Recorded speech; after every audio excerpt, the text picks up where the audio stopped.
नागपुरात सुका मेवा आणि मसाल्याच्या किमती वाढल्यात। नागपुरात सुक्या मेव्याच्या किमतीत 15 ते 25% वाढ।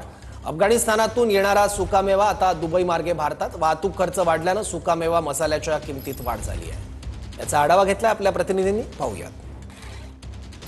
भारत पाकिस्तान तणावाचे संबंध निर्माण झाल्यामुळे देशांतर्गत बाजारात सुक्या मेव्याच्या किमती जवळपास 15 ते 20% वाढलेल्या आहेत। पूर्वी आपण बाहेरच्या देशांमधून पाकिस्तान मार्गे सुकामेवा भारतात, अफगाणिस्तानातून भारतात आयात करायचो, परंतु आता भारत पाकिस्तान संबंध ताणले गेल्यामुळे आपल्याला जे ड्रायफ्रूट्स आहे, सुकामेवा आहे, ते दुबई मार्गे आयात करावं लागते। त्याचाही परिणाम सुक्यामेव्याच्या किमतीवर झालेला आहे। जवळपास 15 ते 20% किमती जवळपास सगळ्याच सुकामेव्याच्या वाढलेल्या आहे।